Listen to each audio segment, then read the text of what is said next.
こんにちは。日本将棋連盟棋士七段の村中修司です。今回はですね、将棋王座指しました対局の解説編をお届けいたします。戦型がですね、私の先手番の矢倉に対して相手の方がね、急戦策に出るということで、近年のね、矢倉戦では非常に多くなってきたね、指し方となります。はい、先手のね、矢倉に対する後手の急戦策っていうのはね、もう本当に今有力とされているんですけれども、そういったね、指し方に対するね、どう対応すればいいのかっていうのを中心にね、大盤で解説していきますので、最後までごゆっくりお楽しみください。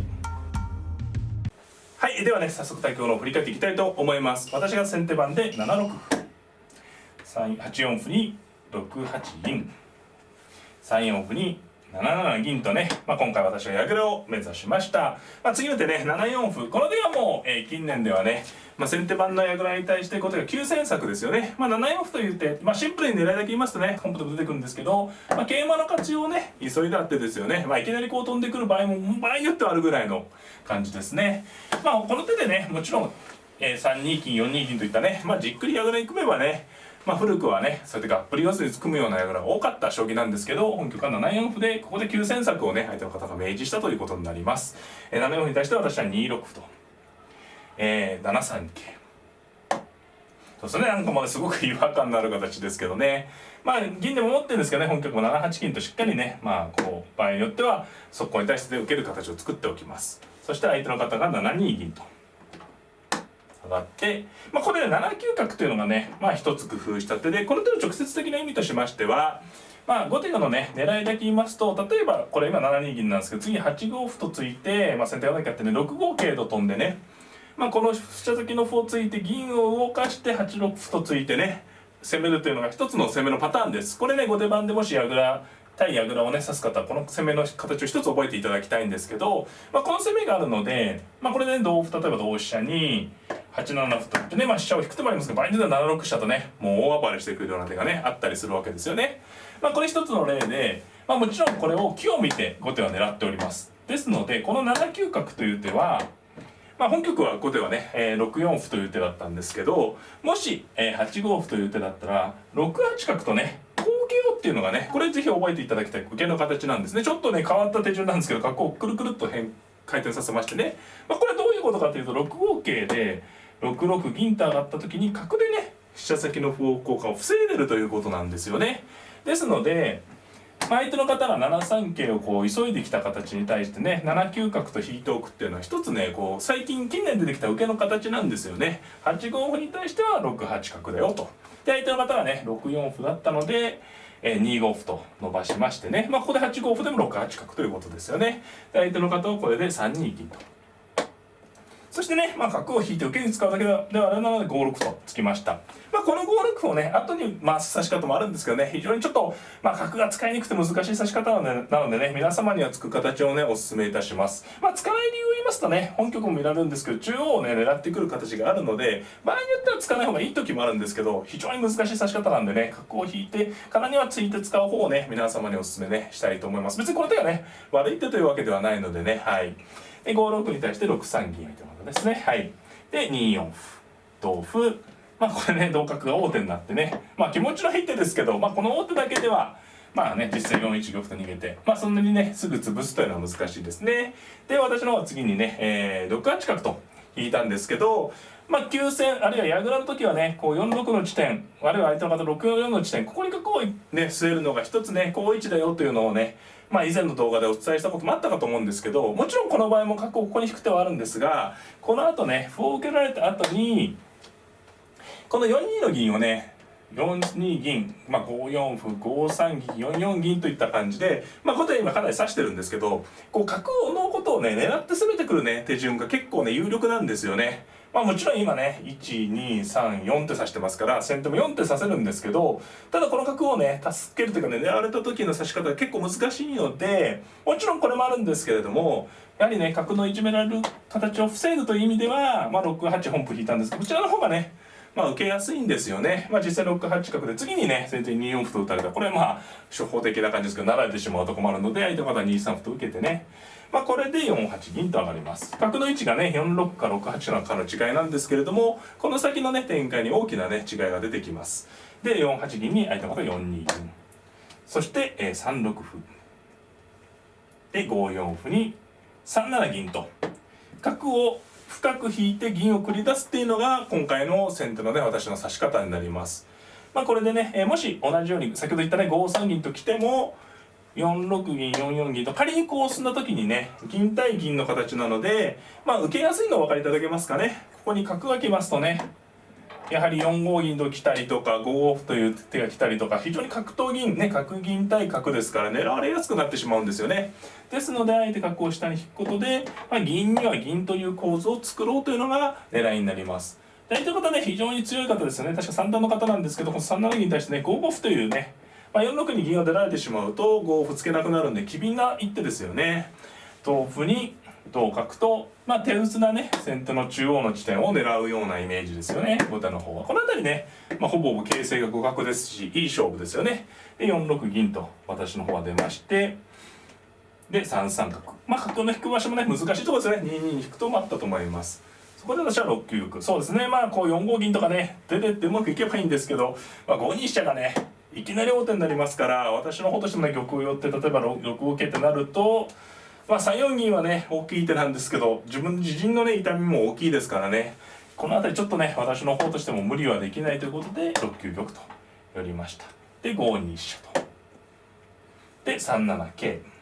この3七桂はですね5二飛車に対応した手で、次自分のね先手番号と5三歩というのが手筋ですね。飛車で取っても銀で取っても桂馬を飛べば両取りになります。それに対してね相手は3七桂にね相手方反応して2四角と、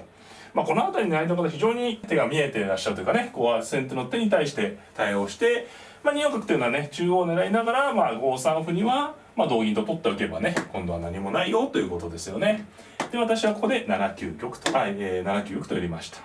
これただね角がこちらで睨んでいるとこう入っていくのはね角の2入って怖いんですけど、2四角と出てくれたおかげでね玉を囲えるというのが私の方としては一応ね主張になりますね。で4四歩と、4五桂の筋を受けた手に対して1六歩1四歩それで1六歩に4三銀ですね。で8八玉と入りました。で9四歩に9六歩とどうですかねこの辺りお互いに1四歩とついてねじりじりとねお互いにこう選挙を探っているような感じですかね。先手の方もね中央が非常にこう気持ち悪いんでね実際はここで3五歩と動いたんですけど、5五歩と打つような手だとね穏やかな手なんですよね。これ中央をとりあえず受けとけばね。ただちょっとこう5六と当たる手がちょっと気になるんですよね。こう歩の裏側に打ってくる手がね次にこれ6五桂を狙っているんでね、例えば飛車を回っても桂馬を飛ばれるとね銀は取られちゃいそうな格好になりますよね。この5五歩を打つ前に5六歩ですとね5八歩と下に受ける手があって、これでへこまされるんですけど今度は6五桂に、6六銀と上がっておけば歩成には同歩ですからね銀を取られないということでこの辺ねちょっと非常に微妙な難しいところなんですねこれ中央のバランスがね。実戦はもう王様が対局編の時見たんですけど王様が入城できたので3五歩ともう強く攻めていきました。これに対して同歩ですとねもう同銀ともう構わず攻めていってしまって、3六歩と打たれるとねもう桂馬取られちゃうんですけど2五桂と飛んで、例えば3七歩成には5八飛車とねどうですかね非常に、と金作られるんですけどもう飛車角銀でね荒っぽいですけれどもこれで角を取りながら攻める手と、飛車交換になってしまえばね王様が先ほどまでここにいてこれはねちょっととてもじゃないできない攻めだったんですけど8八まで入っていればねこれは先手のペースでしょうね。と金ができても王様遠いですからね。ということで相手の方は3五歩にね、取ると危険だと先手に猛攻されてしまうということで6五桂と反撃してきました。そして6六銀に7五歩と、この辺りね非常にやはりね序盤からそうですから相手の方はね対局感が非常にいい方でねなかなかなんていうんですかね私の方もペースをなかなか握れないというかね、非常にほぼ互角の将棋が続いてますよね。で私はこれ2二歩とこれは皆さんにね覚えていただきたい手ですね。戦いがね起こってるんですけど本当に激しくなってしまうと入らないんですけれど手抜かれてしまうんですけどここで打つことでね7六歩なら桂馬を取ればいいですしね今この桂馬を取る以上の手が盤面にないので相手は同金と取ってね歩を取られちゃうんですけれども形が大きく乱れるんで、この2二歩はぜひ覚えていただきたい。で2二歩を打ってから3四歩とねもう止まらないこれねこの歩を同歩と取ったりする手もあるんですけど、取ってしまうと例えば先ほど言ったこのなんていうんですかね、この変化の時に、桂馬手に入りやすそうですよね。で桂馬が入ると今度ここに桂馬取られちゃうんで、あとは5八飛車とか回った時にも5七歩と打つような手があるので、状況が変わってるんですよね。先ほど手がついてなかった形に比べて手がついているので、ちょっと7五歩を私の方もこれ同歩とはね実は取りにくかったんですね。ちょっとすみません、解説が前後してしまったんですけれども、ですので、この7五には手抜いてね2二歩から3四歩と攻め合いました。で2二四歩から3四歩に対して7六歩と相手の方も攻めてね、これはもう居飛車戦と相居飛車特有の攻め合いですよね。で、かなりここも傷んでるんですが、ここで私は、6五銀と狙いの攻めを敢行します。同歩に5五桂と。どうですかね、この3二の金がやっぱりね寄ってるんで傷んでますよね。で相手方も5四銀打ちなかなかね崩れない手堅い受けですよね。ただし4三桂成と取って同銀に8六角と、これがね私の方の狙っていた手なんですよね。先ほどまでこちらに駒を使ってたんですけど、こちらではなくてこちらにね使っていっぺんにね相手の王様になってるんですかね、最短ルートで迫ろうってことですよね。で8六角に対して相手8五歩と突いたんですが、7五角とかわして、どうでしょうかね、この辺りは非常にいい勝負ですけど、先手もね駒のね駒が形がいい感じもありますよね。で次に相手の方3六取ったんですけど、この手はどうでしたかね、ちょっと危険な一手だったかもしれないですね。こう歩打たないで例えば6四桂とかですか、何かねこう角の道を止めておけばね難しい勝負だったかなという気がしますね。こう歩を打ったんですけどね、これなかなかこれね実戦もそうなんですけど3七歩成と桂取る手が回らなかったんですね。私のここでもう飛車をバサッと切りまして、同歩に5三銀と打ってね、この3二金がねこう金寄ってるとかなり受けやすいんですけどね、やっぱり寄ってるんでねこれかなりきつい攻めになったんですよね。で5三銀に対して、7七歩成となったんですが同金。ただ相手の方ここからね粘り強かったですね。飛車を、2八飛車と打って5八でね止められちゃうんですけど、ここに歩を打たせることでね将来的に、後手陣にね歩が立たなくなったのがね受ける手ですよね、2八飛車はね。はいで、3二飛車と回ってね、私もあともう一押しなんですけどね、ここでなかなかね、例えば8三角と打ってもね7二歩といった感じで、ただこれで角を成るような手もありましたがね、この部は手厚い攻めでしたかね。馬を作るのは結構間違いなくて、これならはっきりしてたかもしれないですね。中央何せ自陣が安全になりますからね、これ馬が来るとね。実戦は5五銀とこう遊び駒を使ったんですけどね、やや響きが薄い手なんでね、これは遊び駒を作らない方がいいですよっていうね指し方のね皆さんにお勧めしてたんですけど、手のスピードとしては遅いんですよね。ただこう駒が使えるんで攻め駒がね増えるのでね、攻めが切れるということはなくなります。で5五銀に対して、相手の方は7六歩と、そうですね、もう銀が使われちゃうと受けが難しいのでどんどん攻めてきましたね。7八金に8三桂とで8四角、そして6八六歩。ただ相手の方歩しかないんでね、これ桂馬を取っても狙いがないんでね、少しこう玉に迫るとやったんですけどね、ここで、4四銀と出まして8七歩成同金4四銀同銀成と。どうでしょうかね。なかなか、後手の方の8三桂でね角の利きがそれたんでね、一気の攻めはないですけど先手のペースが続いていますかね。で、同銀成に対して8六歩と打ちまして、同金7七歩成と、相手の方も手筋連発ですけどね、同桂と普通に取っておいてね、ここの辺りはねはっきり先手が良いような気がしますね。で、7七桂に対して3七歩成とね大物桂を取ったんですけどね、やはりこの桂馬取るの一手がね、終盤では遅い手になる時もあるんで、この局面ではね先手が良さそうです。2三歩、これ手筋なんですよね。すぐに駒を打つように2三歩と打って同金と連結を弱めてから4三銀と打つのがね狙いの一手で、ここは先手のね私のペースですね。ただ5二銀打ちが粘り強い手でしたね。これがねとってもね、飛車が代わりに逃げたりしますとね、例えば7三歩と普通に打っても、これはねこの銀が乗っかっちゃってるんでね、もう受けが難しかったんですけど、飛車を捨ててね5二銀打ちっていうのは粘りの強い受けの手でしたね。3二銀成同玉と。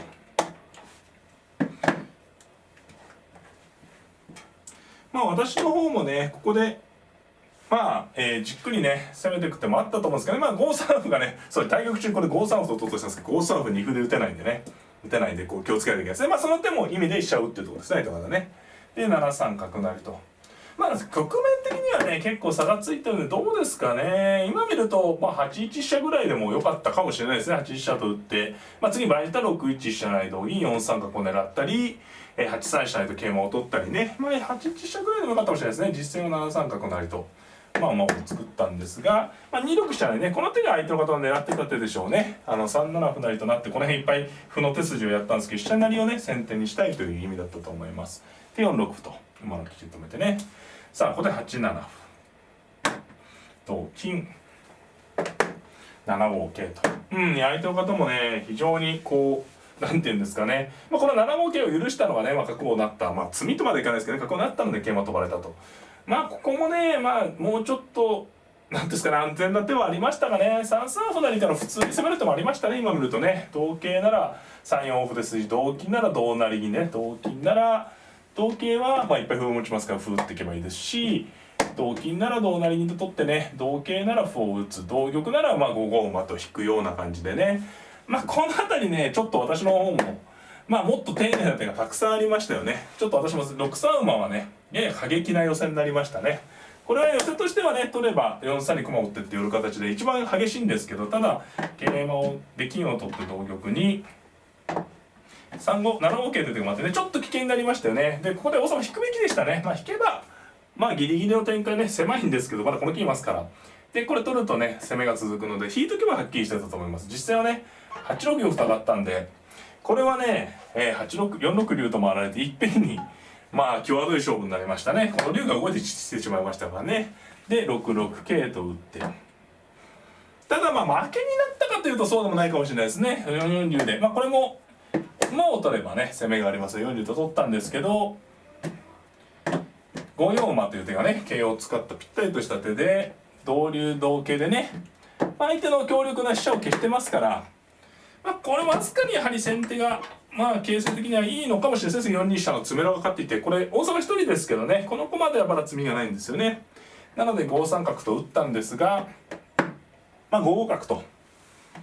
5三角はね攻防の一手なんですけど、私の方も攻防に5五角と打ったところでね、残念ながら相手の方の時間切れということで、非常にね終盤の面白いところの時間切れになっちゃったんで、もうこれはね相手の方としても残念なところだと思うんですけど、気になる形勢はねどうですかね。やっぱ飛車に持ってて迫ってますから、例えば4四歩とか止めても仮に4の6四銀という感じでかぶせる感じで、少し先手がねリードしてるかなっていう感じはありますけどね。これでね金銀3枚なんですけど、王様結構広いんですよね。場合によっては入玉もありますから。ただもちろんね指していれば逆転するかもしれないぐらいの際どい終盤戦だったんでね、この局面でちょっと時間切れてしまった残念だったんですけれども、中盤から終盤にかけて相手の方のね指し手は非常にね正確性が高くてね、とっても強い方だったなと思います。将棋としてはこれ投了と時間切れとなって私の勝ちとなりました。はい、いかがだったでしょうか。今回はですね将棋王座指しました対局の解説編をお届けいたしました。戦型が今回はですね、私の先手マニアに対して相手の方が急戦を挑むということでね、オープニングでも言ったんですけれども、近年非常に多くなっているね形に進んでいきました。